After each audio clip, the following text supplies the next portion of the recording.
Welcome back to another episode of Jonas' exciting journey through the world of linguistics.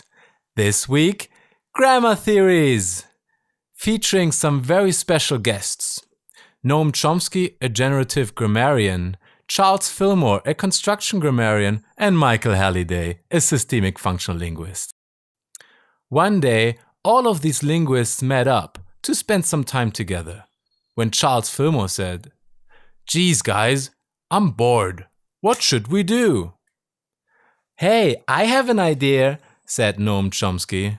"Why don't we build a house?" "Yay, let's do that." Great idea. Whoop, whoop. "But how should we approach such a project?" asked Michael Halliday. "Well, that's easy. You see, building a house is just like language. It's all about the form. Sure, a house has a function, but without its form, we wouldn't even have a house. So we should really focus on form. And if we talk about form, we have to look at all the rules on how to correctly construct a house. Just like in language, this construction is a hierarchy. You have to start on the ground floor and then build your way up. Only if you precisely follow these rules, you will end up with a sound house. Also, a house, just like a sentence, is a sum of all its parts. Look at all the individual parts in combination, and then you'll know what kind of house it is. Once you have all the house building rules in your head, you can come up with all kinds of buildings, even ones you've never seen or built before. Well, Noam, I disagree with that. First off, you can't just separate the form and the function of a house like that. These two are tightly linked. It's just like with language. If you change the form, you automatically also change the function of the house, and vice versa. And most houses are a combination of their individual parts, yes, but just like language, there are houses that are non-compositional. How else do you explain places like Starbucks that look like a living room but actually have a completely different function?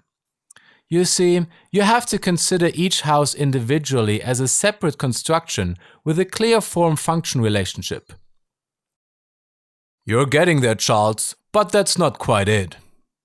Sure, there's a form-function relationship, yeah, but when you want to build a house, it is its function that you consider first, and that determines the form. House construction, just like language, is a system of choice. You decide which form best suits the function that you're going for. Yes, one form may be the most common, but it's still your choice. And it is also not accurate to speak of the function of a house. A house always has multiple functions, just like language.